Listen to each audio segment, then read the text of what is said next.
নমস্কার আমার প্রিয় বন্ধুরা, তোমরা সবাই কেমন আছো? আশা করি ভালো আছো। আজ চলে এলাম তোমাদের সাথে আরও একটা রেসিপি শেয়ার করতে। তবে আজকের এই রেসিপিটা কিন্তু আমি একদম অন্যরকমভাবে রান্না করলাম। এই প্রথমবার আমি এভাবে রান্না করলাম।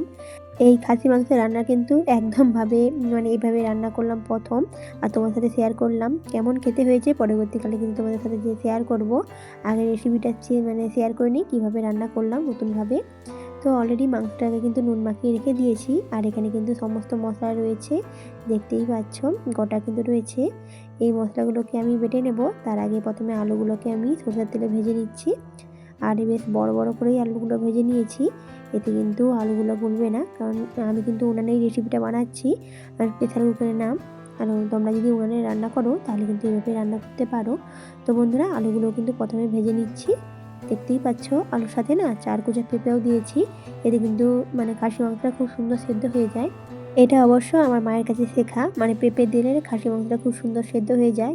যেহেতু আমি উনুনে রান্না করব, আর পেঁপে দেওয়ার আইডিয়াটা কিন্তু আমার মায়ের, কারণ পেঁপে দিয়ে সেদ্ধ করলে খাসি মাংস খুব সুন্দর সেদ্ধ হয়। আর এখানে আমি কাঁচা পেঁপে দিলে হবে, তবে কাঁচা পেঁপের চেয়ে একটু যদি নেড়ে নেওয়া যায় তেলেতে, এতে কিন্তু বেশ স্বাদটা বেশ ভালো লাগে। তো বন্ধুরা, অলরেডি কিন্তু পেঁপে এছাড়া আলুগুলো কিন্তু ভাজা হয়ে গিয়েছে লাল লাল করে। আমি তুলে নিচ্ছি সব কিছুই। আর আমি আজকের রেসিপিটা কিন্তু পুরোটাই উনুনে করেছি। তোমরা যদি উনুনে রান্না করো তাহলে অবশ্যই এইভাবে ট্রাই করতে পারো। তো বন্ধুরা, আলুগুলো কিন্তু তুলে নিয়েছি। এবার কড়াতে তেল রয়েছে, অবশ্যই সরষের তেলে রেসিপিটা বানাবো।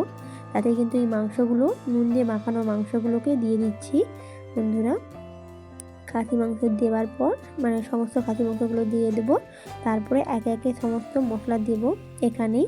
যেহেতু বললাম একটু অন্যরকমভাবে আজ রান্না করলাম, তো অলরেডি খাসি মাংস পরে পেঁয়াজ কুচিগুলো একসাথেই দিয়ে দিচ্ছি আমি এখানে। পেঁয়াজ কুচি এছাড়া কাঁচা লঙ্কাও দিয়ে দিচ্ছি। তোমরা যদি গুঁড়া লঙ্কা খাও সেক্ষেত্রে গুঁড়া লঙ্কাও দিতে পারো, তবে আমি আমাদের বাড়িতে কাঁচা লঙ্কাটাই বেশি চলে। এই কাঁচা লঙ্কাটাও উপকারী প্রচুর, সেক্ষেত্রে কাঁচা লঙ্কাটাই দিয়ে দিলাম। একসঙ্গে পেঁয়াজ কাঁচা লঙ্কা দিয়ে এবার মাংসগুলোকে নাড়াচাড়া করে নেব। আর এতে অবশ্যই একটু পরিমতো নুন এবং হলুদ গুঁড়ো দিয়ে দেবো, যাতে মাংসটা ভালোভাবে নুনটা প্রবেশ করতে পারে। আর পরবর্তীকালে নুন যদি নাও দিতে চাও সেক্ষেত্রে এখানে দিতে পারো একসঙ্গে। আর যদি মশলাতে আলাদা করে দিতে চাও সেখানে কিন্তু আলাদা করেও নুন দিতে পারো। তো বন্ধুরা, এখানে কিন্তু নুন হলুদ দিয়ে এবার কিছুক্ষণ নাড়াচাড়া করে নেব। আর এভাবে নাড়াচাড়া করে না, প্রথমে একটু মাংসটাকে সেদ্ধ করে নেব কিছুক্ষণ চাপা দিয়ে। আর এভাবে কিছুক্ষণ চাপা দিয়ে নাড়াচাড়া করলে মাংসটা খুব সুন্দর অনেকটাই সেদ্ধ হয়ে যায়, অনেকটাই বলতে গেলে।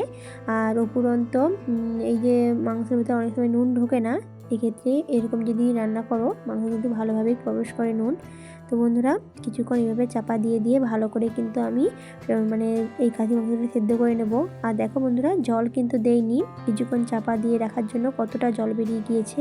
যেহেতু পেঁয়াজ দিয়েছিলাম সেক্ষেত্রে কিন্তু পেঁয়াজের সাথে এই মাংসটা কিন্তু খুব সুন্দর সেদ্ধ হয়ে যাবে। আর বন্ধুরা, এখানে কিন্তু আমি পেঁপেগুলো দিয়ে দিচ্ছি। পেঁপেগুলো দিয়ে আরও কিছুক্ষণ আমি ভালো করে এখানে কষিয়ে নেব। আর এই জলটা থাকবে না, এমনভাবে কষাতে হবে। যখন দেখবে এই জলটা একদম বসে গিয়েছে তখন বুঝতে পারবে এই কষানোটা অলরেডি হয়ে যাবে।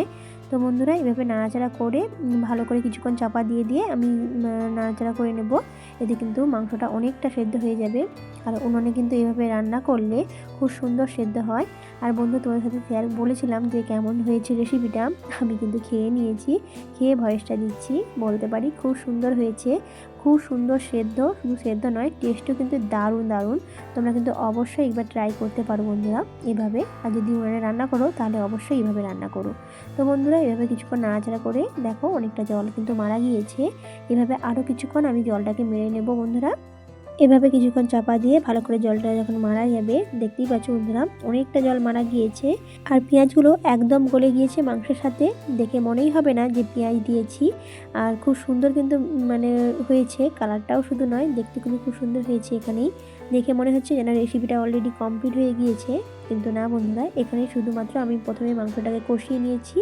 যখন দেখবে জলটা মারা গিয়েছে একদম, আর কষানো খুব সুন্দরভাবে হয়ে গিয়েছে, তখন কিন্তু আমি এখানে মাংসগুলোকে তুলে নেব একটা পাত্রে। তো বন্ধুরা, দেখতেই পাচ্ছ খুব সুন্দরভাবে কিন্তু হয়ে গিয়েছে।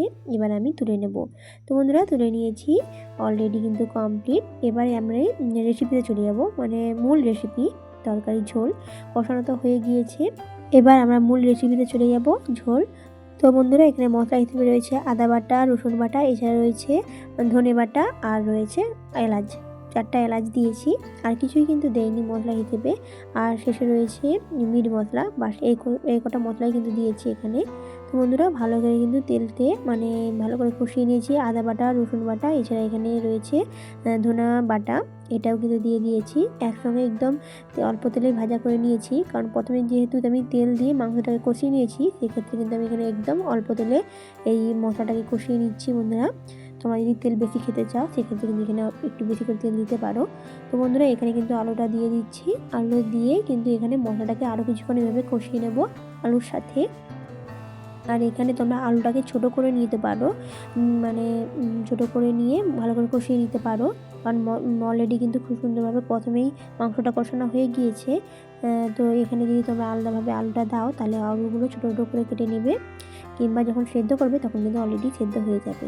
তো বন্ধুরা এইভাবে কিছুক্ষণ নাড়াচাড়া করে যখন ভালোভাবে কষানো হয়ে যাবে, সেখানে এখানে মিট মশলা এখানে অল্প করে আমি দিয়ে দিচ্ছি, পরিমাণ মতো মিট মশলা দিয়ে দিচ্ছি। আর এখানে না যদি না নিচে লেগে যায় সেক্ষেত্রে তোমরা অল্প করে একটু জল দিয়ে দেবে, মানে ভালোভাবে কিন্তু কষানোও হয়ে যাবে আর নিচে কিন্তু লাগবে না, খুব সুন্দর একটা টেস্ট হবে অল্প করে জল দিয়ে দিলে। তো বন্ধুরা এভাবে জল অল্প করে দেওয়ার পর কিছুক্ষণ আমি এভাবে আলুগুলোকে কষিয়ে নিয়েছি মশলার মাধ্যমে। যখন দেখবে ভালোভাবে কষানো হয়ে গিয়েছে, তো বন্ধুরা এখানে তোমরা মাংস যে কষিয়ে রাখা মাংসটা এখানে অ্যাড করবে। বাস এখানে মাংসটা ঢেলে দিয়ে আরও কিছুক্ষণ আমি কষিয়ে নেবো এই আলুর মাধ্যমে। তো বন্ধুরা কষানো মাংসটাকে আমি দিয়ে দিচ্ছি এখানে, দেখতেই পাচ্ছ আর কিছু দিতে হয় না। এখানে আরও কিছুক্ষণ আমি কষিয়ে নেব, যে নিচে যে আদা রসুনের যে পেস্টটা রয়েছে যেটা কষিয়ে রেখেছিলাম তার সঙ্গে কিন্তু এই মাংসের মশলাটাকে ভালোভাবে কষিয়ে নেব। এখানে আরও কিছুক্ষণ কষিয়ে নেবার পর তারপরে আমি এখানে কিন্তু জল দেবো বন্ধুরা। তার আগে বন্ধুরা এখানে 4 কুচা এলাচ যেটা বেটে রেখেছিলাম অল্প করে, সেইটা দিয়ে দিচ্ছি এখানে, বা তোমরা এমনি ছিঁচে নিতেও পারো এলাচটাকে। তো যাই হোক বন্ধুরা এভাবে কিছুক্ষণ ভালো করে কষিয়ে নেবার পর তারপরে এখানে আমি জলটা দিয়ে দেবো। আর জলটা দিয়ে একটু বেশি করে জলটা দেবো অবশ্যই এখানে, কারণ এই মাংসটাকে সেদ্ধ করতে হবে, যেহেতু আমি উনুনে সেদ্ধ করছি সেই ক্ষেত্রে কিন্তু একটু জলটা বেশি পরিমাণে দিতে হবে। জলটা দেবার পর তারপরে আরও কিছুক্ষণ ঢাকা দিয়ে আমি সেদ্ধ করে নেবো এখানে। তো বন্ধুরা এভাবে কিছুক্ষণ ভালোভাবে সেদ্ধ করে নিলে ঝোল পরিমাণ মতো নিয়ে নেবে, তারপরে কিন্তু হয়ে যাবে রেসিপিটা। তো এখানে বন্ধুরা আমি ঢেকে দিচ্ছি আমি কিছুক্ষণ সেদ্ধ করে নেওয়ার জন্য। তো বন্ধুরা অলরেডি দেখো কতটা হয়ে গিয়েছে, প্রায় কমপ্লিট, সুন্দর কিন্তু রেসিপিটা প্রায় কমপ্লিট হয়ে গিয়েছে। এবার কিন্তু আমরা একটু নাড়াচাড়া করে নিচ্ছি। আর দেখো মাংসগুলো কিন্তু সেদ্ধ হয়ে গিয়েছে, শুধু মাংস নয় আলুগুলোও কিন্তু সেদ্ধ হয়ে গিয়েছে। আর এখানে কিন্তু আলুগুলোকে আমি একটু ছোট্ট করে কেটে নিয়েছি, কারণ বড় বড় আলু দেখলে কেমন লেগেছে, তাই জন্য অল্প করে আলুগুলো কেটে নিয়ে বাস রেসিপিটি কিন্তু কমপ্লিট। তো বন্ধুরা তুলে নিয়েছি, দেখতেই পাচ্ছ খুব সুন্দর কিন্তু রেসিপিটা হয়েছে, কালারটা কিন্তু দারুণ হয়েছে।